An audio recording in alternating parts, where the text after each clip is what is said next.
Whether you use digital signage to advertise, educate, or inform, the content on your screens needs to connect with your viewers and deliver a clean, clear message. But as critical as content is to making a digital signage project a success, many still struggle to produce attractive, efficient, and effective segments to show on their screens.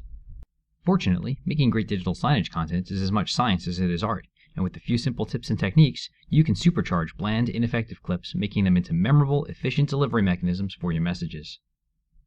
And in these videos, we're going to show you how, one step at a time. Tip number 2, chunking and coding.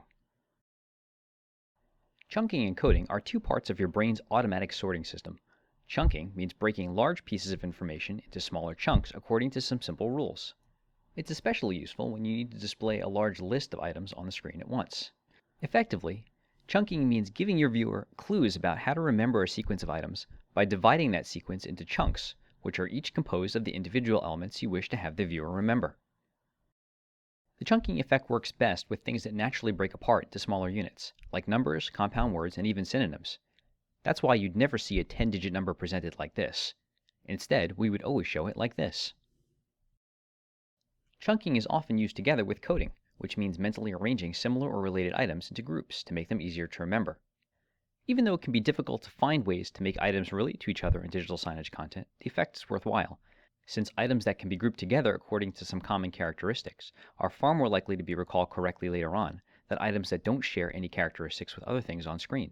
While natural groupings tend to work best, even artificial groupings, like using some kind of a visual effect to relate different items together on screen, can be effective.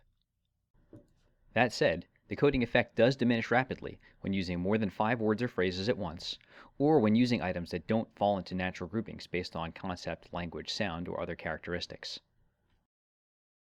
So, how can we use our newfound knowledge? First, we can pre-order our content, grouping key phrases or concepts into distinct areas and times on screen. Next, we can use repetition. By repeating key words, phrases, or ideas multiple times in a row, we can reinforce them. Similarly, we can use alliteration. By using words starting with the same letter or sound, we can link them together, again making them more memorable. And finally, we can use the rule of 3. Building sentences or phrases as a progression of 3 clauses is a great way of improving their memorability. Now that you know a bit more about chunking and coding, you're well prepared for our next video on conquering contextual cues and the vampire effect. If you'd like to take a deeper dive into today's topic, or if you'd like to learn more tricks about making great digital signage content, visit www.wirespring.com/blog and do a search for Making Great Digital Signage Content.